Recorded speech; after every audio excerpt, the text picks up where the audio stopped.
সুফি দর্শনে সিয়াম কাকে বলে? বাবা জাহাঙ্গীর ওনার লিখিত বই একটি প্রশ্ন করেছেন সমগ্র মানব জাতির উদ্দেশ্যে এবং উত্তরও দিয়েছেন। সেই প্রশ্নটি হচ্ছে, মানুষকে পৃথিবীতে পাঠানোর উদ্দেশ্য কী? বাবা জাহাঙ্গীর উত্তরে বলেছেন, আপন পবিত্র নফস হতে খান্নাসরূপী শয়তানটিকে সম্পূর্ণরূপে বশীভূত করতে তথা মুসলমান বানাবার উদ্দেশ্যে আমাদেরকে পরীক্ষা করার জন্য পাঠানো হয়েছে। আমি উত্তরটি আবার পড়তেছি। আপন পবিত্র নফস হতে খান্নাসরূপী শয়তানটিকে সম্পূর্ণরূপে বশীভূত করতে তথা মুসলমান বানানোর উদ্দেশ্যে আমাদেরকে পরীক্ষা করার জন্য পাঠানো হয়েছে।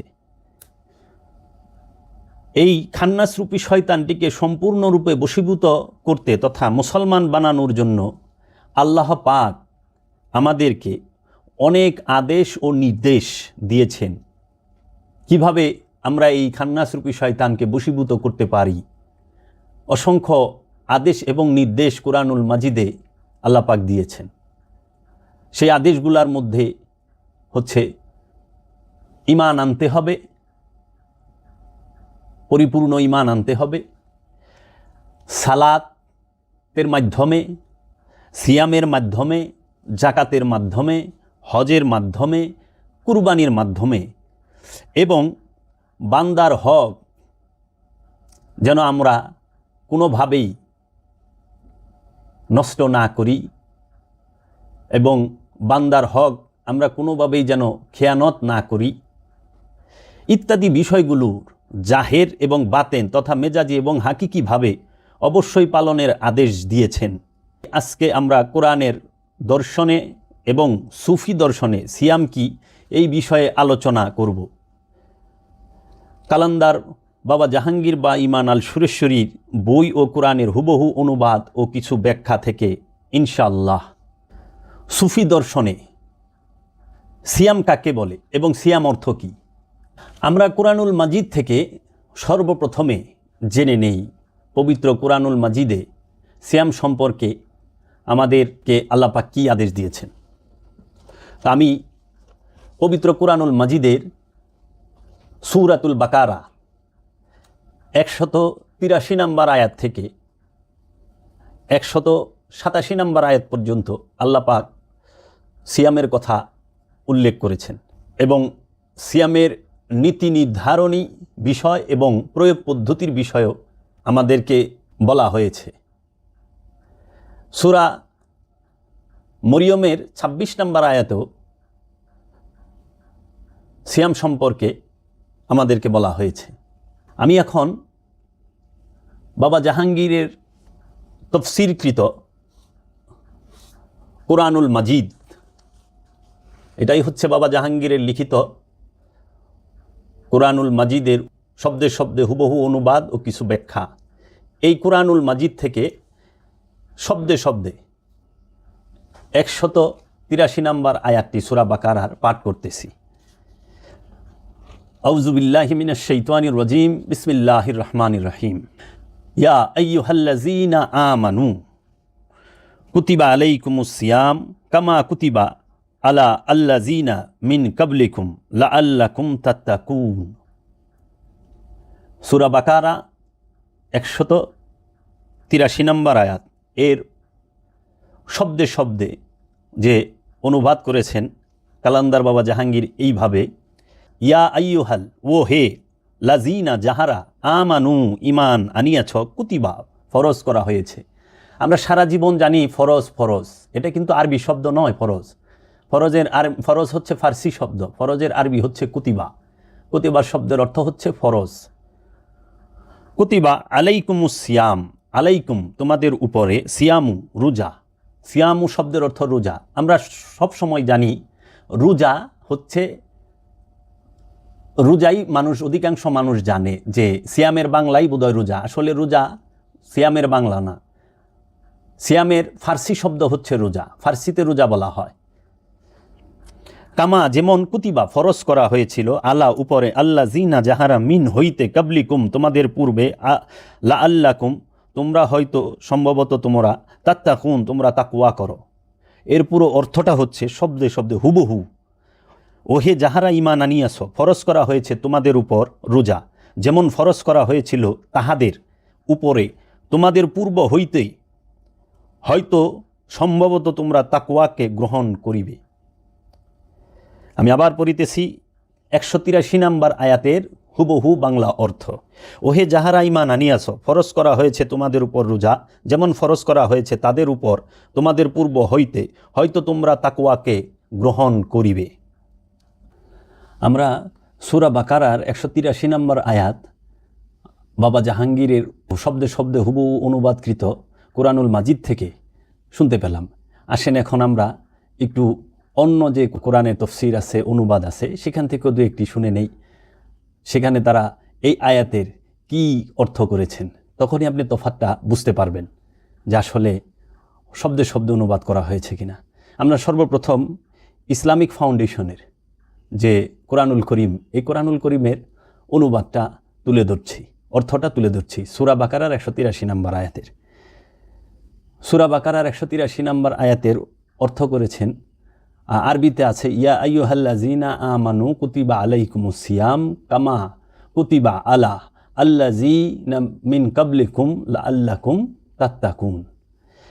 ওরা অর্থ করেছেন, হে মুমিনগণ, তোমাদের জন্য সিয়ামের বিধান দেওয়া হইল, যেমন বিধান তোমাদের পূর্ববর্তীগণকে দেওয়া হয়েছিল, যাহাতে তোমরা মুত্তাকি হইতে পারো। শ্রোতামণ্ডলী, আপনারা এখানে একটু খেয়াল করেন যে ইসলামিক ফাউন্ডেশনের কোরআন এই অর্থটি করছে প্রথমে হে মুমিনগণ, তাহারা আমানুকে অর্থ করেছে মুমিন। কোরআনে অসংখ্যবার মুমিন শব্দও আছে, আমানু শব্দও আছে।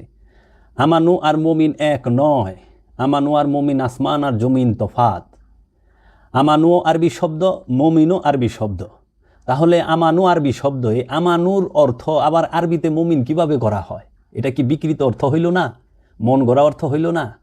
আমানু অর্থ বিশ্বাসী, মুমিন অর্থ বিশ্বাসী, কিন্তু আমানু হচ্ছে প্রাথমিক বিশ্বাসী, যে ইলমুল ইয়াকিনে ঈমান এনেছে, বিশ্বাস করেছে, প্রথমে মুখে শুনে এবং মুখে বিশ্বাস করেছে, তাকে আমানু বলা হয়, যে ঈমানটা ভেঙেও যেতে পারে। কিন্তু মুমিন হচ্ছে আইনুল ইয়াকিন, হাক্কুল ইয়াকিন, যিনি ঈমান প্রতিষ্ঠিত করে ফেলেছে, ঈমানের মধ্যে সম্পূর্ণ যে পরিপূর্ণ বিশ্বাসী হয়েছে, তাহাকে মুমিন বলা হয়েছে। এর জন্য মুমিন হচ্ছে আমানুর শিক্ষক, গুরু। আমানু ছাত্র, মুমিন শিক্ষক। মুমিনের কাছ থেকেই আমানু কিভাবে সিয়াম করতে হয় সেই শিক্ষা গ্রহণ করবে। তো এইখানে আমানু জায়গায় মুমিন অর্থ করা হয়েছে, ভুল অর্থ। তারপরে বলা হচ্ছে শেষের দিকে, যাহাতে তোমরা মুত্তাকি হইতে পারো। এই পুরা আয়াতের মধ্যে মুমিন শব্দটাও নাই, মুত্তাকি শব্দটাও নাই। লাআল্লাকুম তাত্তাকুন আছে শেষে। তাত্তাকুন মানে মুত্তাকি না, তাত্তাকুন মানে হচ্ছে যদি তোমরা ভয় করো। এখন আমরা জেনে নেই যে এই সূরা বাকারার 183 নম্বর আয়াতে সৌদি আরবে থেকে ছাপানো যে মারিফুল কোরআন, এখানে কি অর্থ করা হয়েছে? এখানে অর্থ করা হয়েছে, হে ঈমানদারগণ, তোমাদের উপর রোজা ফরজ করা হয়েছে, যেই রূপ ফরজ করা হয়েছিল তোমাদের পূর্ববর্তী লোকদের উপর, যেন তোমরা পরহেজগারি অর্জন করতে পারো। এটা অনেকটাই সুন্দর করেছেন, কিছুটাও কাছাকাছি। আসেন এখন আমরা জেনে নেই যে এই 183 নম্বর আয়াতে সূরা বাকারার এই রোজা সম্পর্কে কানজুল ঈমান, এই কানজুল ঈমানে যে তফসির কানজুল ঈমান, সেখানে কি বলা হয়েছে? এখানেও বলা হয়েছে, হে ঈমানদারগণ, তোমাদের উপর রোজা ফরজ করা হয়েছে, যেমন পূর্ববর্তীদের উপর ফরজ করা হয়েছিল, যাতে তোমাদের পরহেজগারি অর্জিত হয়। তাহলে দেখেন দর্শকবৃন্দ, এইখানে দুইটা মারিফুল কোরআন এবং কানজুল ঈমানে অর্থ করা হয়েছে হে ঈমানদারগণ। ঠিক আছে, আমানু শব্দের, আমানু আরবি শব্দ, বাংলায় ঈমানদার। এই ঈমানদার শব্দটা রাখছে, কিন্তু ইসলামিক ফাউন্ডেশন কিভাবে আমানুর অর্থ মুমিন করলো আমার মাথায় আসে না। তো আপনারা শুনতে পেলেন বাবা জাহাঙ্গীরের কোরআন থেকে, এবং আরও 3টা এবং আরও অসংখ্য কোরআনের তফসির এবং কোরআনের অর্থ অনুবাদ, এগুলো আমি পড়েছি। কমপক্ষে আমি 15 থেকে 20টা কোরআনের মিলিয়েছে এবং আমার কাছে আছে, আমি সেগুলা দেখেছি যে অধিকাংশই হুবহু অর্থটা করে নাই, মন গড়া অর্থ করেছে। এখন আমাদের যে মূল বিষয় সেটার মধ্যে আমরা আসি। সিয়াম অর্থ কী এবং সিয়াম কাকে বলে? সিয়াম আরবি শব্দ, সিয়ামের ফার্সি হচ্ছে রোজা, বাংলায় হচ্ছে পরিত্যাগ, বর্জন। এখন কি বর্জন করব, কি পরিত্যাগ করব? এইখানে প্রশ্ন আসে সিয়াম কাকে বলে। আপন পবিত্র নফস হইতে প্রতিটা জিন এবং ইনসানের পবিত্র নফসের সাথে অপবিত্র খান্নাসরূপী শয়তান অবস্থান করে। এই খান্নাসরূপী শয়তান যে অবস্থান করে, মূলত এই খান্নাসরূপী শয়তানকে সম্পূর্ণরূপে বশীভূত করার নামই হচ্ছে, মুসলমান করার নামই হচ্ছে সিয়াম। সম্পূর্ণরূপে বর্জন করার নাম হচ্ছে সিয়াম। রোজা কথাটি যদিও বাংলায় চালু, কিন্তু ইহা ফার্সি ভাষা হতে এসেছে। উর্দুতে রোজাই বলা হয়, কিন্তু আরবিতে ইহাকে সিয়াম বলে। যে ব্যক্তি সিয়াম পালন করে তাকে বলা হয় সায়েম। যে ব্যক্তি সিয়াম পালন করে তাকে বলা হয় সায়েম। এখন প্রশ্নটি হলো, সিয়াম বলতে কি বোঝায়? সিয়াম অর্থ হলো প্রত্যাখ্যান, বর্জন, ত্যাগ, বিরত থাকা। সুতরাং যে ব্যক্তি এই প্রত্যাখ্যান, বর্জন, ত্যাগ এবং বিরত থাকার প্রচেষ্টায় লিপ্ত, তাকেই সায়েম বলে তথা রোজাদার বলে। এখানে কথা হলো যে সায়েম তথা রোজাদার কোন বিষয়টি হতে বিরত থাকবে এবং কি তাকে প্রত্যাখ্যান করতে হবে। প্রত্যাখ্যান করার অথবা বর্জন করার একমাত্র বিষয়টি হলো আমিত্ব। আমিত্ব বলতে কি বোঝায়? আমরা কি জানি আমিত্ব বলতে কি বোঝায়? তাই ডাক্তার বাবা জাহাঙ্গীর তার লিখিত কিতাবে বলেছেন, যে আমিটি নির্ভেজাল নয় বরং ভেজাল আছে, সেই আমিটিকেই বলা হয় আমিত্ব। আমিটি কখন ভেজালে পরিণত হয়? যখন আমির সঙ্গে খান্নাসরূপী শয়তানটি বহাল তবিয়তে বাস করে, এক আমিকে দুই আমিতে পরিণত করে। এক আমির মাঝে দুই আমি থাকাকেই ভেজাল বলে। এই দুই আমির ভেজাল হতে পরিত্রাণ পাবার জন্য, মুক্তি লাভ করার আশায় যে আমিটি নকল আমিটিকে বর্জন করার প্রচেষ্টায় লিপ্ত থাকে, তাকেই রোজাদার বলা হয়। আরবিতে তাকে বলা হয় সায়েম। ইহাই রোজা তথা সিয়ামের মূল উদ্দেশ্য।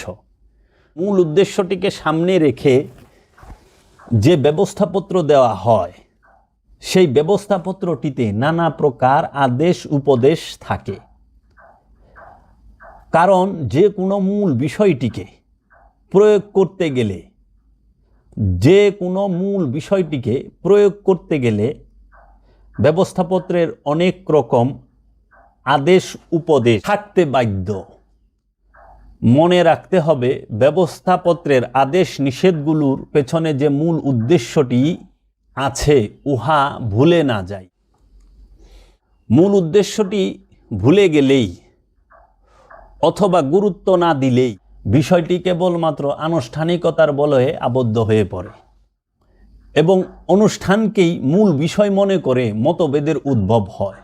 এই মতভেদ জন্ম দেয় নানা প্রকার ফেরকাবাজির।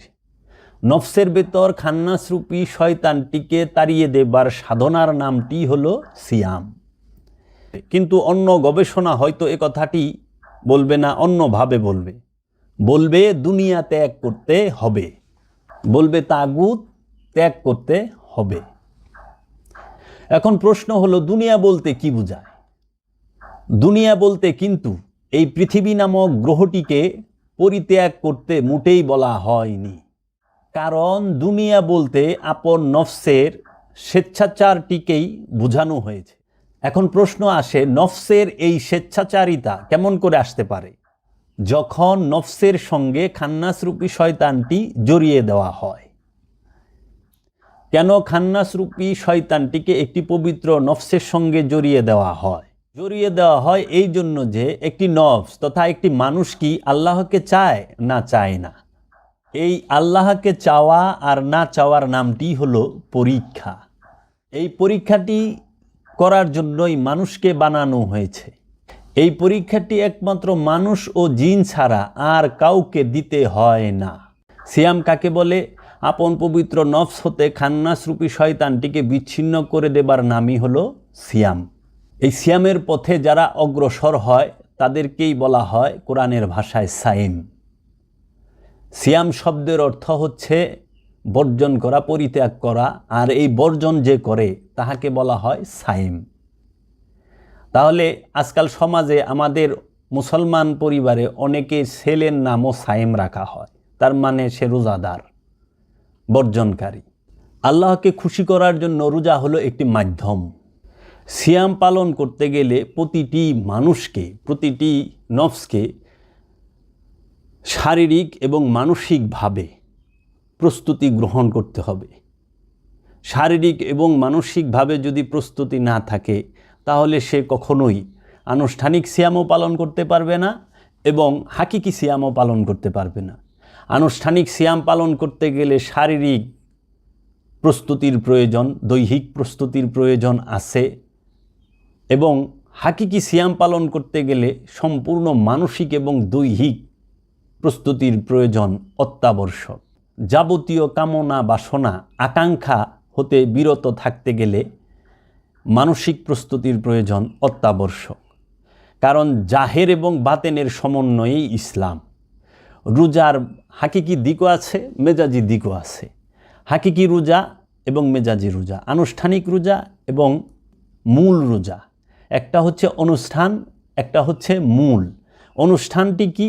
যেই রকম আমরা সারা দিন সুবে সাদেক থেকে নিয়ে মাগরিব পর্যন্ত সম্পূর্ণ পান আহার থেকে বিরত থাকি এবং যৌনক্রিয়া থেকে বিরত থাকি, এই আনুষ্ঠানিক যে রোজা, এই রোজাটা দেখা যায় অধিকাংশ মানুষ, সাধারণ মানুষ এই রোজাটি পালন করে থাকেন বেশি।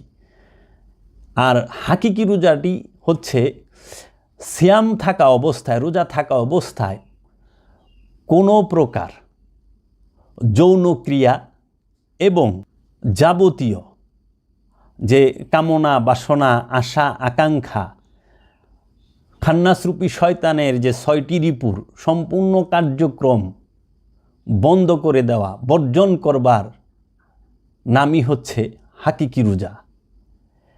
এখন আনুষ্ঠানিক রোজায় সবাই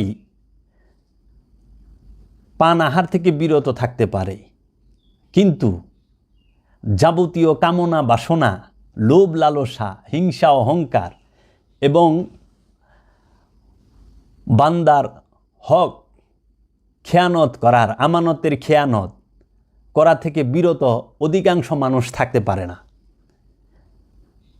অনেক সমাজে এইরকম অনেক মানুষ আছে যাহারা আনুষ্ঠানিক রোজা পালন করতেছে, যেই রকম সে সারাদিন কোনো কিছু পান আহার করেনি এবং সে যৌনক্রিয়ায়ও লিপ্ত হয়নি, কিন্তু সে মিথ্যা বলতেছে, সে মানুষের সাথে ঝগড়া বিবাদে লিপ্ত হচ্ছে, মানুষের সাথে রাগ করতেছে, কোনো কিছুর প্রতি তার লালসা আছে, লালসা করতেছে, লোভ করতেছে এবং ভেজাল পণ্য বিক্রি করতেছে।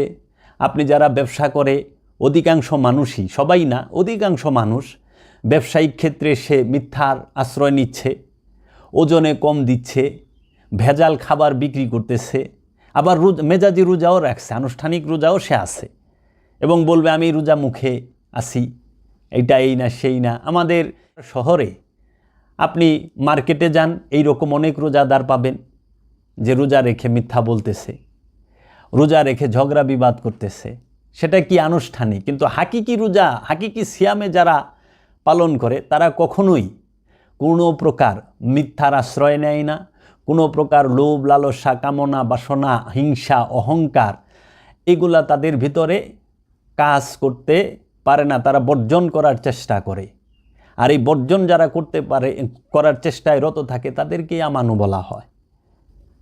রোজা কি বর্জন করতে শেখায়? রোজা তাগুত পরিত্যাগ করতে শেখায়। এখানে প্রশ্নটি হলো, তাগুতি হোক জীবতেই হোক, এদের থাকবার স্থানটি কোথায়? এদের থাকবার স্থানটি একমাত্র জিন এবং ইনসানের অন্তর, হৃদয়, মন। এর জন্য দুনিয়া কাকে বলে? দুনিয়া হচ্ছে কি? প্রতিটা মানুষের, প্রতিটা নফসের সৃষ্ট কল্পনার নামই হচ্ছে দুনিয়া। প্রতিটা নফসের খাহেশের সৃষ্ট কল্পনার নামই হচ্ছে দুনিয়া। দুনিয়া পরিত্যাগ করতে বলা হয়েছে, পৃথিবী পরিত্যাগ করতে বলে নাই। পৃথিবীতে একে আরবিতে বলা হয় আর্থ, আর্থ মানে পৃথিবী। কিন্তু দুনিয়া হচ্ছে মনের সৃষ্ট কল্পনা, যেটাকে আরবিতে তাগুত বলে। এই তাগুতই হচ্ছে দুনিয়া, মনের সৃষ্ট কল্পনাকে। এবং প্রতিটা জিন এবং ইনসান এই মনের সৃষ্ট কল্পনার কারণেই লোভ, মোহ, হিংসা, কামনা, বাসনা জড়িত হয়ে পড়ে। মাত্র দুইটি স্থানে বা জায়গায় তাগুত এবং জীবতে বাস করে, একটি জিনের অন্তর তথা হৃদয়, অপরটি মানুষের অন্তর তথা হৃদয়। এই দুটো প্রাণী, জিন এবং মানুষের অন্তর ছাড়া এই সমস্ত বাজে জিনিস আর কোথাও থাকতে পারে না এবং থাকার আইন নাই। সুতরাং শব্দ এবং অর্থ ভিন্ন হতে পারে, কিন্তু থাকবার স্থানটি মানুষ এবং জিনের অন্তর। আবার অনেক গবেষক বলেন যে রোজা বর্জন করতে শেখায় লোভ, মোহ, হিংসা, অহংকার, সর্বপ্রকার অবৈধ কাজ। এখন প্রশ্ন করতে পারেন, আমরা কি রোজার সাধনাটি করে এতগুলো আবর্জনা দূর করতে পেরেছি? এমন কথাও মহানবী বলেছেন, যারা রোজা রেখে মিথ্যা কথা বলে এবং মিথ্যার আশ্রয় নেয়, তাদের রোজা শুধুমাত্র উপবাসে পরিণত হয়, এই রোজা কোনো কাজে আসবে না।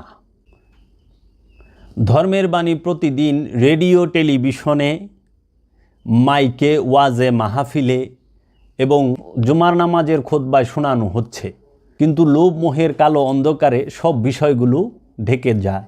সূর্যগ্রহণ আর চন্দ্রগ্রহণের মতো আস্তে আস্তে মহৎ গুণগুলো গিলে ফেলে। সাপ যেমন ইঁদুর গিলে খায়, একটি কুমির যেরকম আস্ত একটি মুরগি গিলে খায়, ঠিক সেই রকমভাবে লোভ এবং মোহের সর্প মানুষের মহৎ গুণগুলোকে আস্ত গিলে ফেলে। কেন মহৎ উপদেশগুলো মানতে চায় না? কেন প্রয়োজনের চেয়ে অনেক অনেক বেশি পেয়েও পেতেই চায়? এই এত পাওয়ার প্রচণ্ড নেশা কোথা হতে এলো? উত্তর একটি, মূল বিষয় মাত্র একটি। সেই উত্তর আর মূল বিষয়টি কি? প্রতিটি মানুষের অন্তরে পরীক্ষা করার জন্য আল্লাহ পাক যে খান্নাসরূপী শয়তানটিকে উদ্দেশ্যমূলকভাবে দিয়েছেন, সেই খান্নাসরূপী শয়তানটি কখনো অহংকার করে ইবলিশ রূপ ধারণ করেন। এই ইবলিশ রূপটি যদি ভয়ঙ্কর হয়, তাহলে মানুষের রূপটিও ভয়ঙ্কর হয়। এই খান্নাসরূপী শয়তানটি কখনো মর্দুদ রূপ ধারণ করে সীমাহীন লুবিতে পরিণত হয়। এমনই লুব যে সীমা নেই, শেষ নেই। সব বিষয়ের একটা না একটা তলা থাকে, কিন্তু লোভের কোনো তলা নেই। এই সব ভয়ঙ্কর লুবিদের ঠিকানা হচ্ছে হাবিয়া নামক নরকে। হাবিয়া নামক নরকটি কি ও কেমন? হাবিয়া হলো এমন একটি গর্ত, যে গর্তের কোনো তলা নাই, শুধু পড়তেই থাকবে, কিন্তু তলা পাবে না, তলাহীন গর্ত। এখন আমরা এমন একজন আল্লাহর ওলির লিখিত বই থেকে সিয়াম সম্পর্কে, রোজা সম্পর্কে আলোচনা করব, যার নাম শুনলে পরে পৃথিবীর বুকে যত জাতি, ধর্ম নির্বিশেষে সার্বজনীন সকল মানুষ অবনত মস্তকে মেনে নেয়। তিনি হচ্ছেন হাজা হাবিবুল্লাহ মাতা ফি হুব্বুল্লাহ শাহ হিনশায় ওলি আফতাবে ওলি সুলতানুল হিন্দ হিন্দাল ওলি আতায় রসুল ইয়া শেখ সৈয়দ মৌলানা মঈনুদ্দিন হাসান সঞ্জারি আল হুসাইনি ওয়াল হাসানি আলাইহিস সালাতু ওয়াসসালাম, খাজা গরিবে নওয়াজ খাজা বাবা কিতাব থেকে। কিতাবটির নাম হচ্ছে আসরারে হাকিকি। আসরারে হাকিকি যে কিতাবটি বাংলায় অনুবাদ হয়েছে সেই কিতাবের নাম হচ্ছে দেওয়ানে মঈনুদ্দিন। এই আসরারে হাকিকি নামক বইটি যিনি অনুবাদ করেছেন তিনি হচ্ছেন ঢাকা বিশ্ববিদ্যালয়ের ফার্সি বিভাগের অধ্যাপক ডক্টর সাইফুল ইসলাম খান। এই আসরারে হাকিকি নামক কিতাবে যে কালামগুলো সিয়াম সম্পর্কে খাজা বাবা বলেছেন সেই বাণীগুলো ডাক্তার বাবা জাহাঙ্গীর বাই মানাল সুরেশ্বরীর লিখিত কিতাব কোরআন ও হাদিসের দৃষ্টিতে সিয়াম ও ইফতার, এই বইটির মধ্যে ডাক্তার বাবা জাহাঙ্গীর লিখেছেন এবং এত উঁচু স্তরের বাণী আমি এখন তা আপনাদের সম্মুখে পাঠ করছি।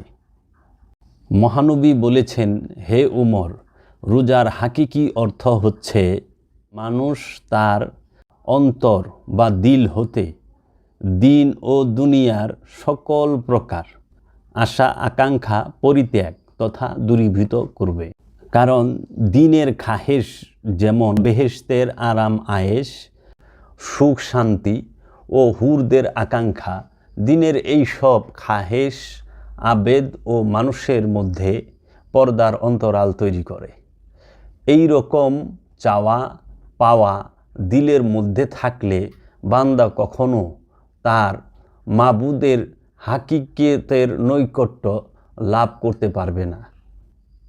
অপরদিকে দুনিয়ার খাহেশ তথা চাওয়া পাওয়া মোহনীয় আকাঙ্ক্ষাটি হল ধন দৌলত, শান শৌকত এবং ক্ষমতার অহংকার, নফসের অনেক রকম খাহেশ, দুনিয়া অর্জনের নেশায় মত্ত থাকা ইত্যাদি জাগতিক বিষয়গুলোর আকাঙ্ক্ষা মানুষকে আল্লাহ হতে দূরে সরিয়ে দেয় এবং এই সব বিষয়ের আকাঙ্ক্ষায় ডুবে থাকাটাই হলো শিরকে ডুবে থাকা। আল্লাহকে ছেড়ে এই সব বিষয়ের প্রতি খেয়াল ও ফিকির করা এবং আবার কিয়ামতের ভয়, বেহেশতের আশা করা এবং আখেরাতের বিষয়টি ফিকির করা, এই সবগুলো বিষয়ই রোজাদারের হাকিকি তথা আসল রোজা নষ্ট তথা বরবাদ করে দেয়। আসল রোজা তথা রোজার হাকিকি তখনই সঠিক হয় যখন বান্দা আল্লাহ ছাড়া অন্য সব বিষয় দিল হতে তথা অন্তর হতে নিশ্চিহ্ন করে দিতে পারে। এমনকি গায়রুল্লাহ বিষয়মোহ এলেম পর্যন্ত থাকে না এবং সব রকম উমিদ আশা বা ভয় ভীতি দিল হতে তথা অন্তর হতে দূর করে দিতে পারে। হে উমর, সাধারণ মানুষ যে রোজা রাখে তা হাকিকি তথা আসল রোজা না, কারণ ইহাতে শুধু পান ও জেমা থেকে পরহেজ থাকে।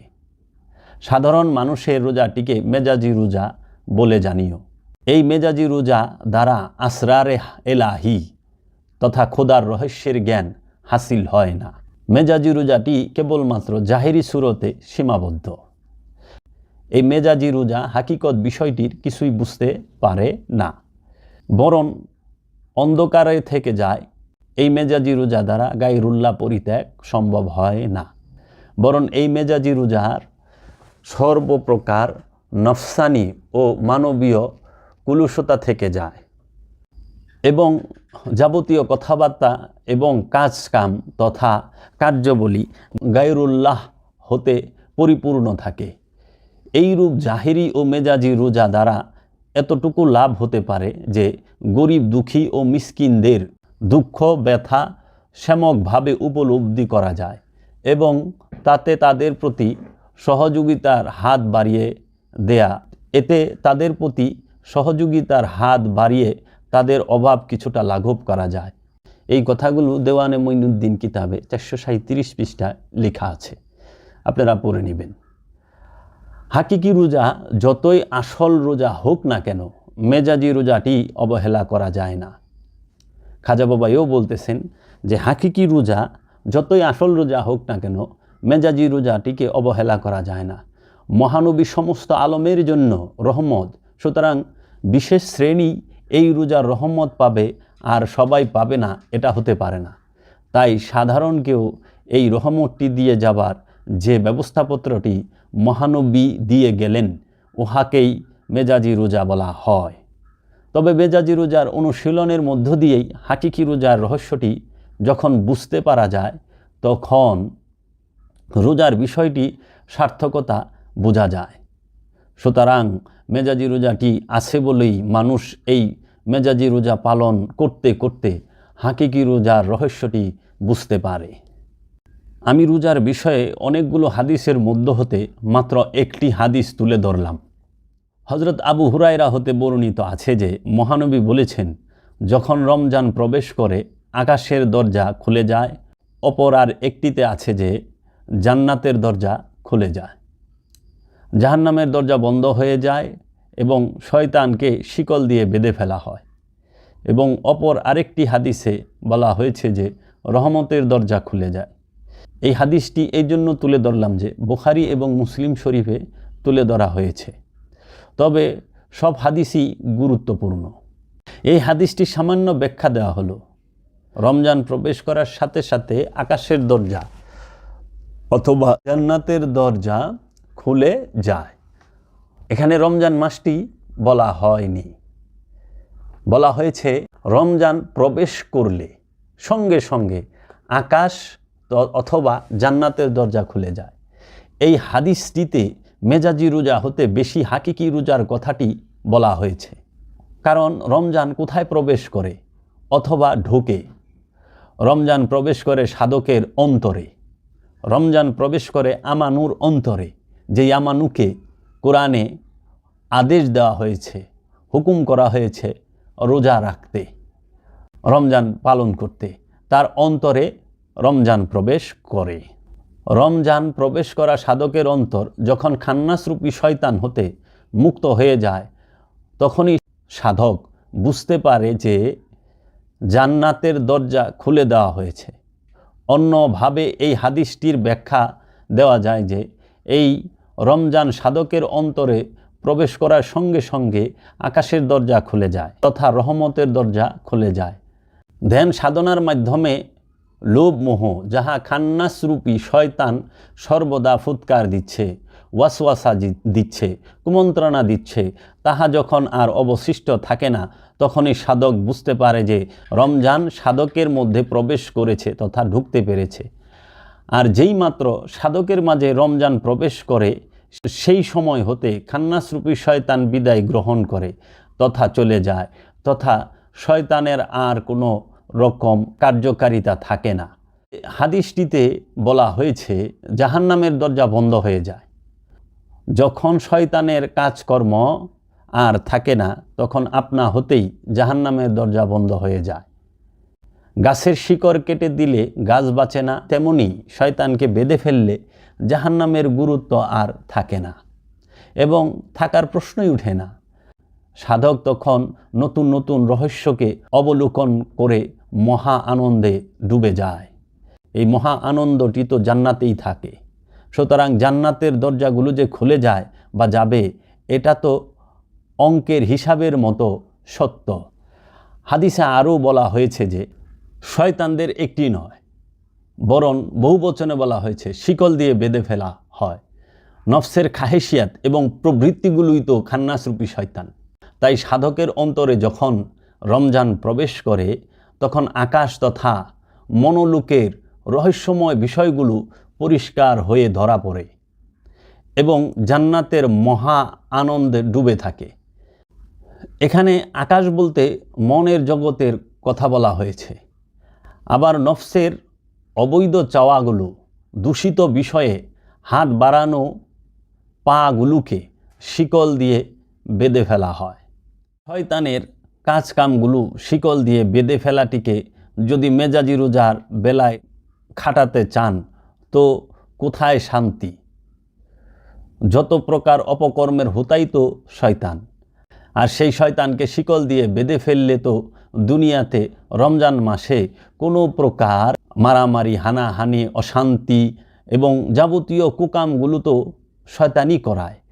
রমজান মাস আসলে কমসে কম 29 কি 30 দিনই তো শান্তির অমৃত ধারা বইবার কথা।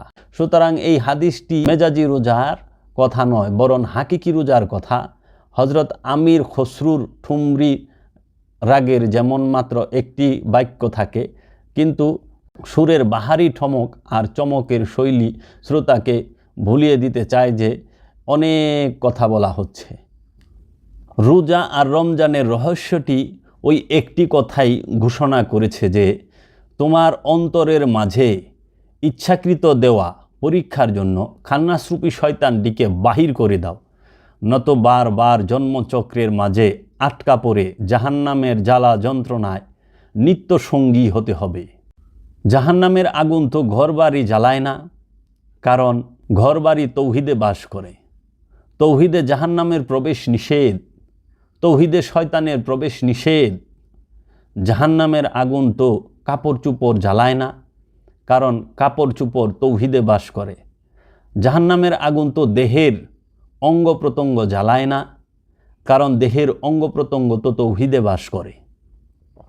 জাহান্নামের আগুনটিকে মাত্র একটি জিনিসই জ্বালাবার অনুমতি দেওয়া হয়েছে, আর সেটা হলো মানুষ ও জিনের অন্তর। এই মানুষ আর জিনের দুটি অন্তর তৌহিদে বাস করে না, তাই শয়তানের একমাত্র উপযুক্ত বাসস্থানটি হলো মানুষ আর জিনের অন্তর। এ অন্তর দুইটিকেই শয়তান কখনো কখনো এতই জ্বালায় যে যন্ত্রণা এত ভয়ঙ্কর মাত্রা ছাড়িয়ে যায় যে অবশেষে সইতে না পেরে আত্মহত্যা পর্যন্ত করে ফেলে। কারণ আত্মহত্যার মধ্য দিয়ে জাহান্নামের অগ্নিজ্বালা হতে মুক্তি চায়, কিন্তু আত্মহত্যা কি সেই মুক্তি দেবার ক্ষমতা রাখে? প্রতীক করা এক বিষয় আর প্রতীকী সব কিছু বলা অন্য বিষয়।